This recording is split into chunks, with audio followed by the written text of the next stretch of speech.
So okay mga paps, musta pala? Ngayong araw pala samahan nyo kung maglinis ng brake pads nitong Toyota Fortuner. Okay? So simulan na natin to mga paps. So ano nyo gagawin? Aangat yung sasakyan tapos tatanggalin yung gulong. Ayan, natanggal ko na para mabilis. Tapos, since maglilinis ako sa passenger side, yung manibela nyo, ipaling nyo pakaliwa para magkaroon kayo ng access dito. Okay? Pwede naman nakaharap lang, straight lang, pero para may access kayo sa pagtatanggal ng pin dito. Okay? So bago natin malinisan yung brake pads, tatanggalin muna natin yung pinaka-pin nya. Okay, so meron yan ditong lock. Yan, ano nyo ha? Lock yan. Ito. Yan, ganyan lang. Tapos yan, ganyan. Tapos ito. Ganyan lang siya. Tapos sa susunod natin yung pinaka-pin. Ito. Yan, pin yan dito. So ito yung pin nya.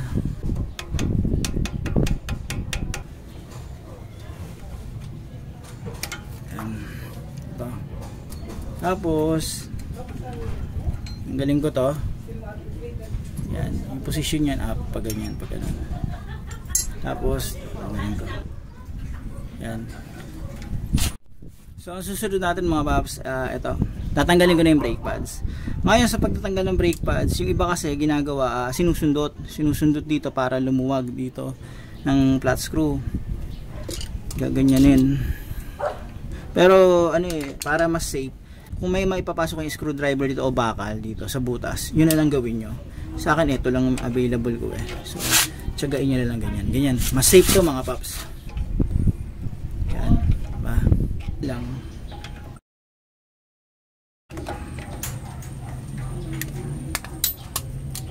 yan. Tapos next natin itong kabila. Yan.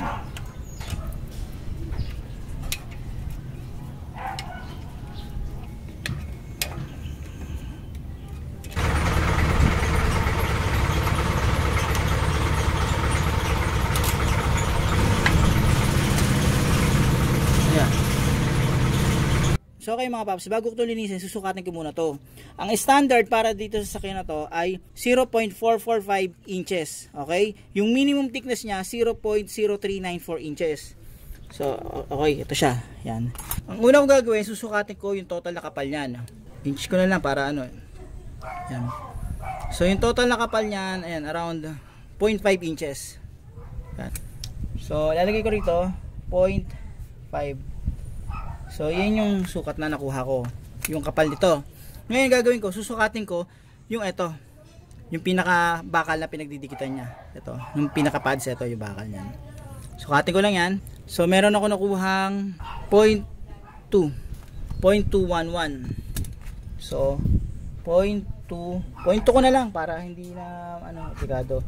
Ngayon, para makuha yung sa kapal nito, syempre, ileles ko to, yung 0.2. Ang magiging sagot dyan ay 0.3. So 0.3 yung kapal nito, ito, ayan, hanggang dito 0.3 yan. So ngayon, ang minimum nito ay 0.03. So napakaliit pa noon dito.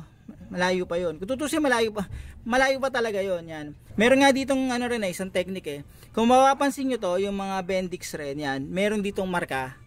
Yan, kapag diyan dapat palta na yan. Okay? Pero kasi ginagawa nila, pinapatagal pa nila, inaantay pa nila mag-squeal bago nila paltan. Sa case nito kasi, para na rin, safety na rin, dapat na itong paltan. Pero sa ngayon kasi, lilinisan ko muna to. Next time papaltan ko to. Okay?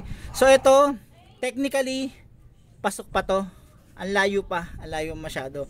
Pero ang pinaka-safe dito, yung kapal ng brake pads nyo, 1/3 nun, kapag natira na 1/3 nun, palta na. Okay? Yun yung pinaka-safe talaga. Okay? So ang gagawin ko rito, lilinisan ko muna to mga paps. So okay mga paps, ito lilinisan ko na to. Ang panglilinis ko rito, ito Aeropack na lang, brake and parts cleaner. Yan. So una kong gagawin dito, gusto nyo magtipid ng brake cleaner, gawin nyo, lihain nyo muna. Yan. Okay, lihain lang. Pero pwede nyo bugahan na rin, gusto nyo. Nakita nyo marami to, makapal yan mga paps. Ang galing ko to. Yan. Sabi.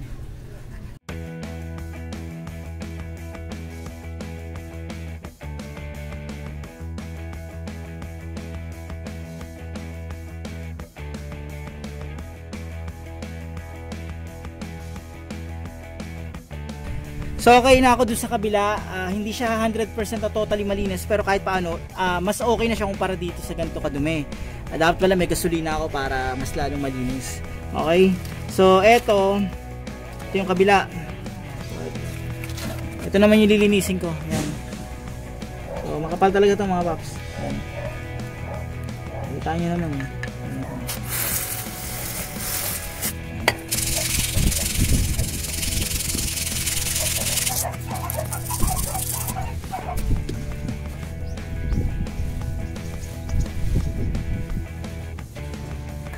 So okay mga paps, ito na yung nalinis ko.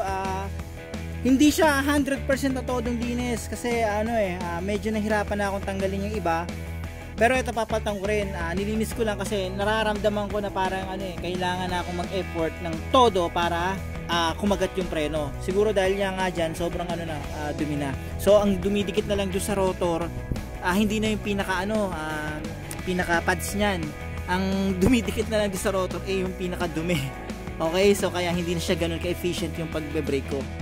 So pero ito papatan ko rin to. Yan, nilinis ko lang pansamantala. Tapos, since nilinis ko na yan, ibabalik ko na to doon. So bago ko ibalik yung brake pads dito, bubugahan ko muna to ng brake cleaner. Okay, so yan, makita nyo, madumi na rin.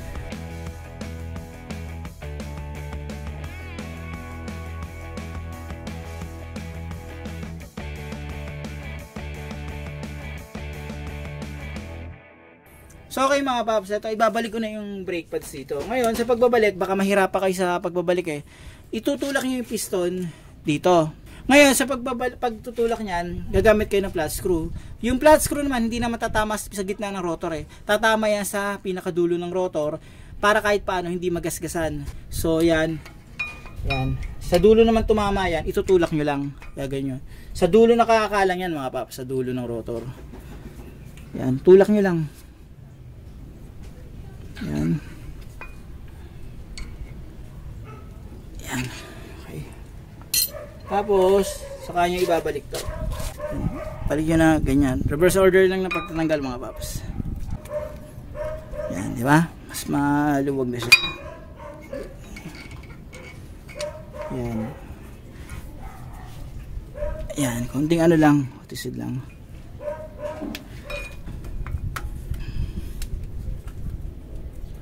Kaya na. Yan. So next ko rito, ito mga paps. Yan. Okay. So ito, lalagay mo na to dyan. Ayan, ganyan. Shoot nyo yung pin dito. Yan. Tapos, shoot yun dyan yung ganyan. Tapos, pasok nyo lang yan dyan. Ate na. Yan. Okay. Tapos, ito, yung isa. Shoot yan dito. Yan. Shoot. Shoot. Tapos, tutulak nyo lang yan dito. Okay. So, ang susunod ko rito mga paps, ito, ilalagay ko na yung pinaka-lock nya. Yan. So, ito, dito lang ipapasok yan. Gaganyan siya. Pero, siguraduhin nyo na yung pagpapasukan ng butas nito, nakatutok dito. Yan. Yung butas. Tatapasok yan dyan. Tapos dito. Same lang din sa kabila. May butas yan dito. Yan. Tapos, ganyan. Tapos, ito. Pasok. Yan. Okay. So, bago natin ito simulan, syempre, kailangan natin iangat to sa katanggalin yung gulong. Ayan. So, ayan. Nakangat na. Tapos, kailangan natin kalangan yung sa harap. Okay? So, lagyan natin ng bato. So, susunod natin gagawin, mga paps, para matanggal tong brake drum, i-release ko yung handbrake. So, i-release ko rin yung handbrake yan.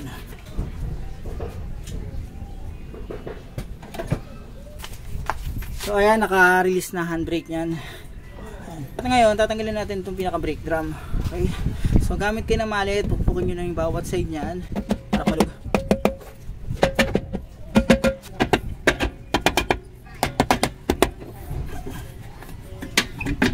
Yan. Yan. Siguro nag-stack up to. Yan.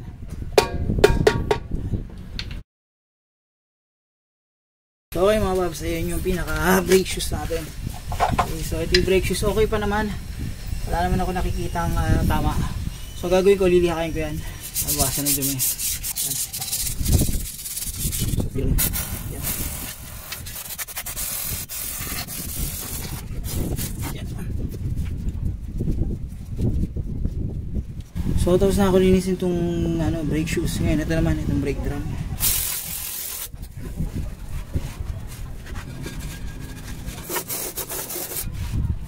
So okay, ibabalik ko na yung pinaka brake drum nya. Eto, yan, gatan to. Yan. Medyo masikip yung pagkaka-adjust dito. Hindi ko basta mapasok. Medyo hirap ako ipasok kasi nakaganyan yan. So kailangan gawin, i-compress yan para mapasok yung brake drum. Okay?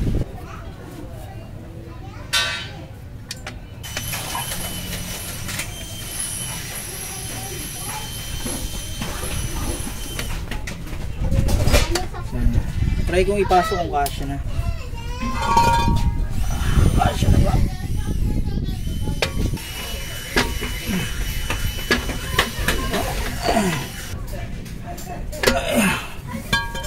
Konti pa.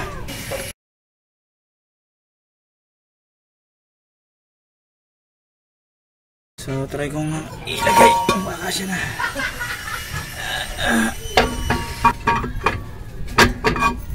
Yan.